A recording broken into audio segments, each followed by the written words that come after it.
19절부터 제가 봉독해 드리겠습니다. 그러므로 내 의견에는 이방인 중에서 하나님께로 돌아오는 자들을 괴롭게 하지 말고 다만 우상의 더러운 것과 음행과 목매어 죽인 것과 피를 멀리하라고 편지하는 것이 옳으니 이는 예로부터 각 성에서 모세를 전하는 자가 있어 안식일마다 회당에서 그 글을 읽음이라 하더라. 아멘. 지난주에 이어서 오늘 괴롭게 하지 말고 두 번째 말씀으로 함께 은혜 나누길 원합니다. 여러분 오늘 본문에서 사도 야고보는 누차에 걸쳐서 말씀드렸습니다마는 예수님을 믿고 하나님의 자녀가 된 이방인들을 우리가 괴롭게 하지 말자 이렇게 말하고 있습니다. 그런데 이 말의 속뜻을 우리가 살펴보면 교회와 성도는 누군가를 괴롭게 하는 것이 아니라 하나님께 받은 은혜를 나누고 사는 사이가 성도가 해야 될 본분이라는 것이죠. 예수를 믿는데도 여러분 우리가 미움이 넘친다. 우리는 마음을 좀 바꿔야 돼요. 그죠? 우리는 성도와 교회는 누군가를 괴롭게 하는 자리가 아니에요. 하나님께 은혜 받는 자리고 하나님의 은혜로 사는 자리지 누군가를 괴롭게 하는 것이 아니라는 거죠. 따라서 이 말씀을 옳게 풀어보면 우리가 아무리 예수를 믿고 살아도 우리가 성도로서 하나님의 은혜와 말씀을 누리고 나누고 살지 못하면 우리도 세상 사람들과 똑같이 별것 아닌 것 가지고 싸우고 별것 아닌 것 가지고 스스로를 힘들게 하고 어렵게 하고 괴롭게 하며 사는 사람이 될 수밖에 없다는 것이죠.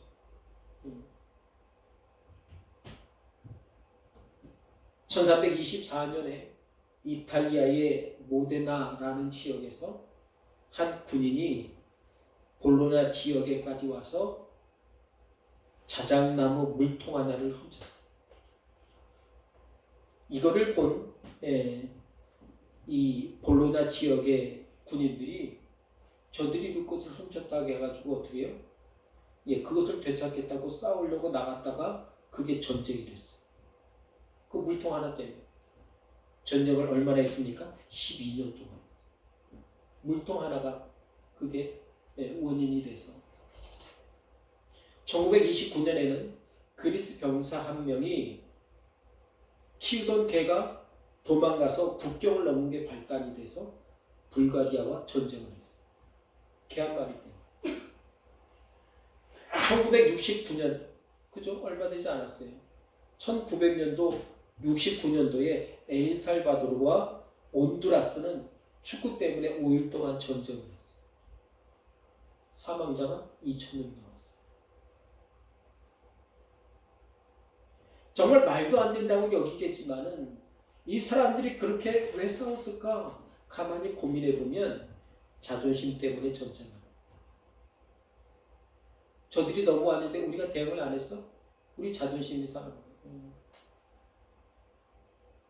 오늘 본문에 나오는 유대인 중심이었던 이 예루살렘 교회가 왜 이방인 중심의 안디옥 교회를 인정하고 받아들이는 게 힘들었습니까? 자존심 때문에.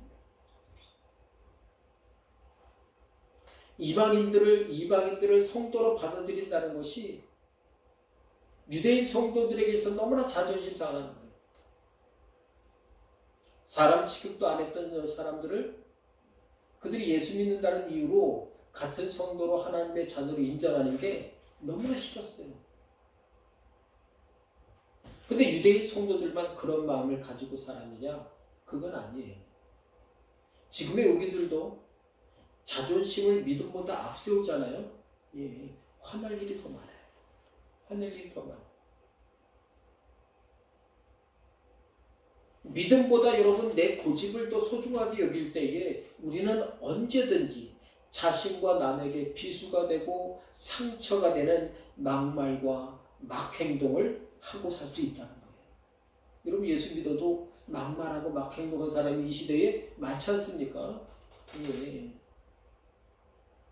왜냐하면 자존심이 없나 봐. 그러나 신앙은 자존심을 하는 게 아니죠. 주님 때문에 하는 거예요.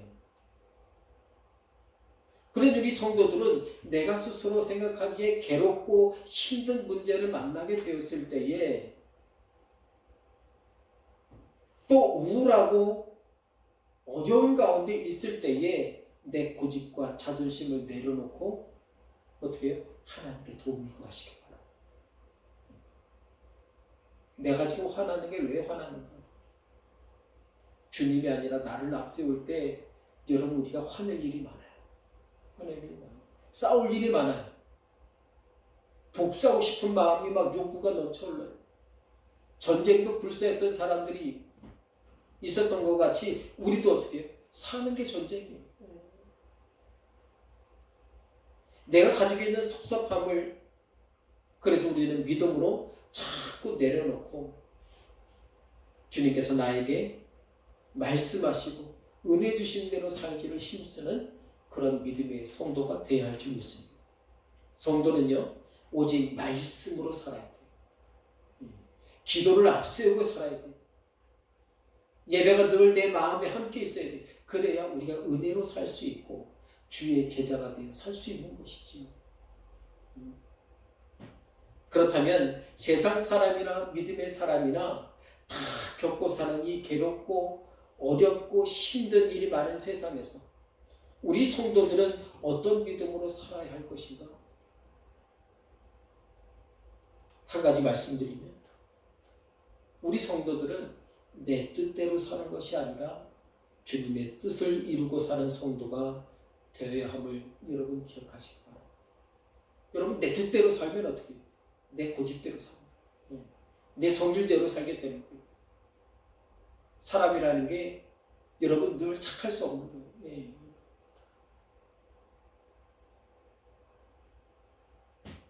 내 뜻대로 살려고 할 때 어떻게 해요? 거기에 싸움이 있는 거예요. 여러분 사람들이 괴롭게 사는 이유가 뭡니까? 무조건 내 인생이니까 내 생각대로 하려고 내 고집대로 살아야 속이 시원하다고 생각하는 거예요. 그러다 보니까 그렇게 되지 않을 때마다 어떻게 해요? 힘들고 어렵고 괴로운 거예요. 우울한 거예요. 그런데 나만 그런 생각을 가지고 사는 것이 아니라 모든 사람들이 다 그렇게 생각하고 산다는 것이죠. 따라서 각자 자기 나름대로의 고집과 자존심으로 살다 보니까 어떻게 거기에 싸움이 있고 다툼이 있고 어려움이 있고 괴로움이 있는 거예요.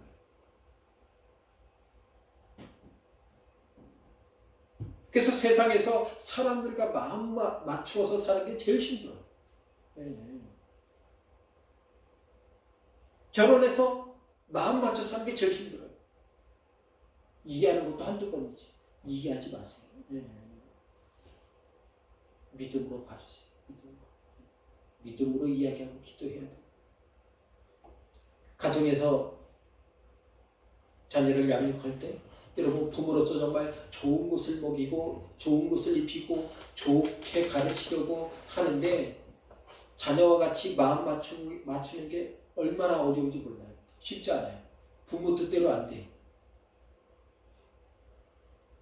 그래서 부모는 부모대로 자녀를 잘 키우는데 한계를 만나요.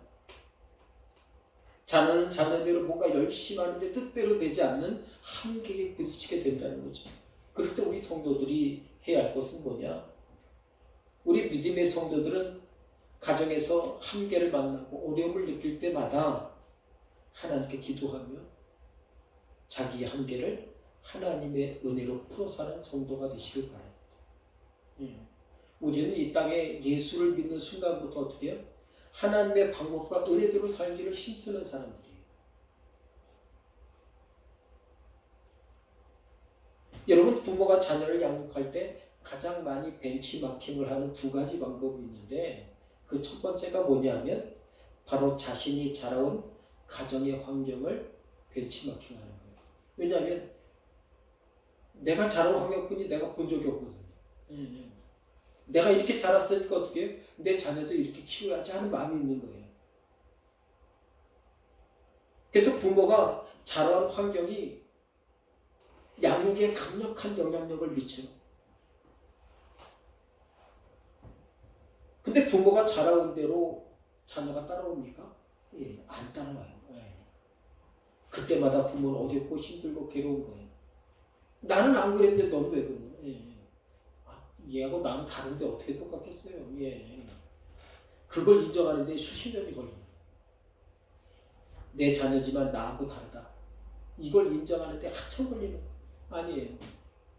하나님께서 이 땅에 사람을 창조하시고 자녀를 양육할 때도 여러분 아브라함도 어떻게 해요? 믿음의 자녀를 키우는 게 쉽지 않았어요.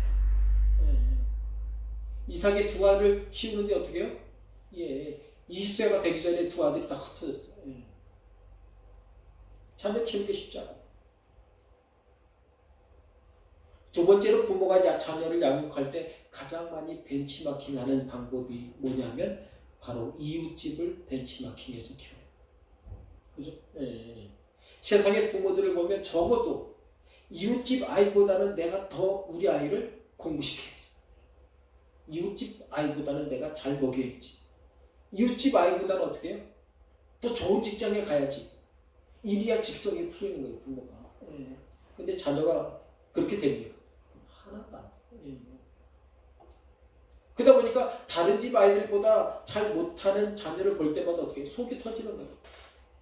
이웃집보다는 잘해야 되는데 누군가보다는 잘해야 되는데 그게 안 되니까 어떻게 막 속이 터지는 거예요.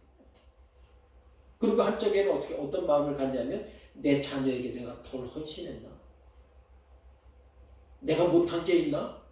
이런 마음을 갖게 되는 것이죠. 하지만 진정한 인생의 차이는 누가 더 잘 먹고 잘 사느냐에 있지 않아요. 세상 사람들은 혹 세상의 뜻대로 쫓아 사는 것이 삶의 목표일지 모르지만은 우리 성도들은 주님의 뜻을 가정과 인생의 은혜로 이루고 사는 것이 우리 믿음의 사람의 본분이라는 사실을 우리는 잊지 말아야 한다는 거예요. 그렇다면 성도는 어떻게 주님의 뜻을 이루고 살 수 있을까? 우리가 즐겨 찬송하는 또 제가 좋아하는 찬송가 중에 찬송가 425장 제목이 주님의 뜻을 이루소서. 저도 찬양을 많이 합니다만 이 찬양의 작시자인 아델라이드 에디슨 폴라드는 자신의 인생 모든 것을 바쳐서 하나님께 복음 일에 헌신하기를 여러분 자원했던 사람이에요. 그랬던 배경에는 그가 당뇨와 혈관 질병을 통해서 1800년대 후반에 너무나 아팠어요. 너무나 아팠어요. 그러다가 무디 성경학교에서 설교를 듣고 어떻게 해요? 예, 그가 그 당뇨와 그 혈관 질병이 낫는 역사가 있었어요. 얼마나 기뻐요. 그래서 어떻게 해요? 손을 들어 내가 하나님께 내 인생을 바치겠습니다. 그리고 서울에서 하나님의 일을 하려고 선교사 일도 하고 공부도 하면서 알아봤는데 되는 대로 되는 게 없는 거예요. 아니 분명 하나님을 위해서 내가 하고자 했는데 뜻대로 되는 게 없는 거예요. 그때까지 이 폴라드는 하나님의 일을 헌신하면 모든 길이 형통하게 될 것이라고 생각했어요. 근데 그녀의 생각과 달리 길이 자꾸 열리는 거예요. 자꾸 닫히는 거예요. 자꾸 좌절하는 거예요. 자꾸 어려운 거예요. 자꾸 괴로운 일이 생기는 거예요. 그래서 그녀는 생각했어요. 하나님께서 왜 내 기도를 들어주시지 않을까? 자신의 기도를 들으시기는 한 것인가? 이런 마음의 복잡한 마음으로 살았어요. 다행인 것은 그렇게 낙심하는 가운데서도 그녀는 7년 동안이나 하나님께 기도할 수 있는 믿음의 사람이었어요. 그러던 1902년에 그녀의 나이 40세가 되었을 때에 그녀는 드디어 왜 자신의 기도가 응답되지 않았는지를 깨닫게 됩니다. 그날 밤도 교회 나가 저녁 기도하려고 뒷자리에 앉았는데 앞에 있는 80 먹은 할머니가 이렇게 기도하는 거예요. 그 할머니는 다른 사람과 같이 복이나 물질을 구하지 않고 이렇게 기도했습니다. 하나님, 나의 삶에 어떤 일이 일어나도 좋습니다. 주님의 뜻과 섭리만이 나에게 이루어지게 하옵소서 그렇게 기도하는 거예요. 그 기도를 듣고 이 폴라드는 망치로 머리를 맞는 듯 깨달아졌어요. 그 할머니의 기도 속에서 폴라드는 그동안 마음에 가득했던 불평과 불만이, 마음의 상처가 말끔히 가시는 경험을 했어요. 이때 지은 찬양이 바로 찬송가 520일. 주님의 뜻을 이루소서.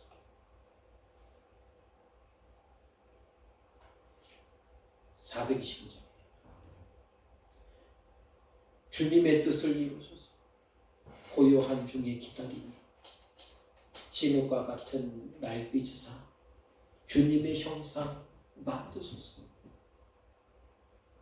여러분, 내 삶을 통해서 주님의 뜻을 이루고 사는 것이 은혜임을 깨닫고, 오직 이것을 깨달은 사람만이 어떻게 해요? 높은 곳을 쫓아 살던 인생을 낮고 낮은 자리에까지 내려가서 주님께 나를 내려놓고 내 욕심과 내 고집과 내 뜻대로 뭔가 인생을 살아가는 것이 아니라 주님의 뜻을 내 삶에 이루옵소서. 다른 어떤 것도 상관없사오니 주님의 뜻과 섭리만이 나를 이끌어 주옵소서. 이런 기도를 하며 그가 믿음의 귀한 사람으로 살았다는 것이죠. 사랑하는 성도 여러분, 세상을 살면서 내가 결코 이해할 수 없고 인정할 수 없는 일들이 얼마나 많이 일어나고 만나는지 몰라요. 그때마다 우리는 낙심하고 분노하고 괴롭고 우울하며 원망하고 살기 쉬운 게 바로 우리 인생 아닙니까?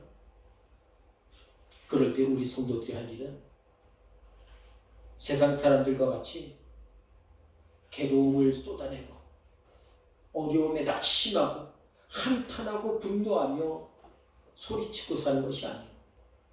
내 뜻과 내 욕심을 이루고 살려고 악에 받쳐 사는 것이 아니에요. 우리가 정말 하고 살아야 될 것은 바로 주님의 뜻과 은혜를 내 삶에 이루어 주시옵소서. 기도할 줄 아는 그런 믿음의 사람이 됩니다. 주님, 나를 주님의 뜻을 이루는 도구로서 주옵소서. 우리 가정과 자녀를 주님의 뜻대로 자라게 도와주옵소서. 우리는 그렇게 구해야 돼요. 세상 사람들과 같이 믿음에서도 1등 하려고 욕심내지 마세요. 믿음에는 1등이 없어요. 전도왕을 막 뽑고 막 그럽니다만은 그게 믿음이 좋은 걸 말하는 건 아니에요.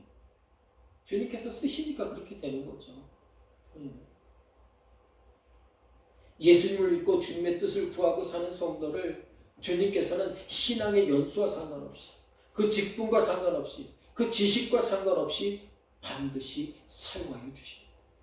그러니 우리는 주님의 뜻을 구하고 살아야 돼요. 예수님의 제자들을 보세요.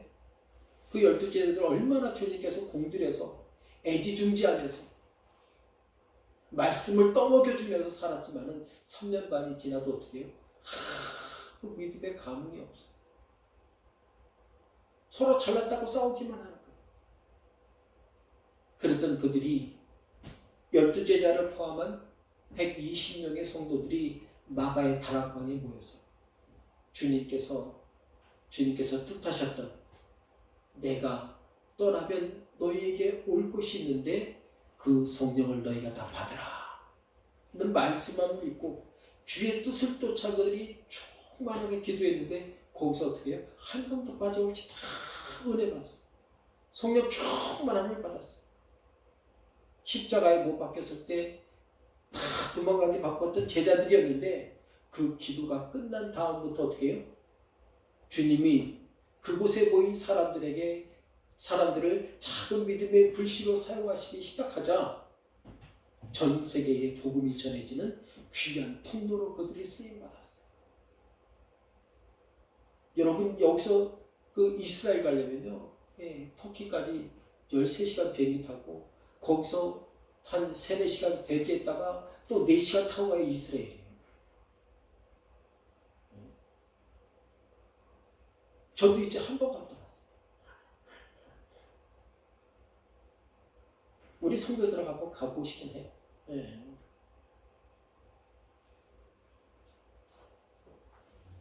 여러분, 우리도 주님께서 주님의 뜻대로 살기를 사모할 때에 주님께서 우리를 써주셔요. 우리 선한교회를 주님의 뜻대로 사용하여 주옵소서. 우리 성도들을 주님의 뜻대로 사용하여 주옵소서. 말씀 들을 때마다, 은혜 받을 때마다 주님 써 주옵소서. 우리 선한교회 성도들도 예배드리고 돌아간 그 가정과 세상 속에서 욕심을 내 뜻대로가 아니라 주님의 뜻을 가정해 주님의 은혜를 직장해 주의 도움이 가득한 사업장이 다 되도록, 주께서 도우시고 키우시는 자녀가 되도록 우리는 맡기며 살아가는 귀한 백성들이 다 되어야 할 줄 믿습니다. 그럴 때에 우리가 온전히 믿음으로 살아갈 수 있는 거예요. 사랑하는 성도 여러분, 오늘 본문에서 야고보는 절절한 마음으로 자신도 혹 지금까지는 이방인에 대해서 그렇게까지 자존심을 세우고 미워했던 마음을 깨달으면서 어떻게 해요? 우리 성도들에게 이제는 우리가 그렇게 하지 말자. 자신을 포함해서 유대에 있는 모든 그리스도를 향해서 주님의 뜻이 그게 아니야. 이 시대에 여러분, 주님의 뜻이 임한 곳에 싸움이 있습니까? 아니요, 싸움이 없어요.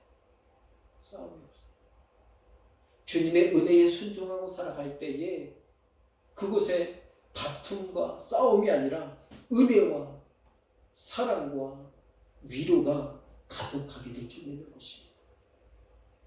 내 마음에 말씀하시는 주의 말씀대로, 은혜대로 깨닫게 하시는 그 믿음대로 언제든지 주님 앞에 나를 내려놓고 주님의 뜻을 세우고 이루고 살아가는 선한교회 모든 성도 되시기를 주의 이름으로 간절히 바랍니다. 아멘. 기도하겠습니다. 하나님 감사합니다. 주님의 뜻을 이루어 주옵소서. 어려운 중에도, 연약한 중에도, 공고한 중에도 기도하오니 주님, 나를 써 주옵소서. 우리 성도들을 써 주옵소서. 직장을 쓰시고 사업장을 사용하여 주옵소서. 자녀를 양육하게 하시고 은혜 충만히 살게 도와 주옵소서. 각가지 기도 제목 가운데 아프고 연약한 성도들이 있습니다. 주님께서 그 아픔을 위로하시고 치료하시고 회복케 하여 주옵소서. 오직 예수 그리스도의 이름으로 명하노니 우리 성도들을 아프게 하는 것마다, 우리 성도를 괴롭게 하는 것마다 온전히 예수로 명하노니 물러갈지어다. 회복될지어다. 하나님의 은혜로 채워주시옵소서. 모든 것 감사드릴 때마다 우리 주 예수님의 이름으로 간절히 기도하옵나이다.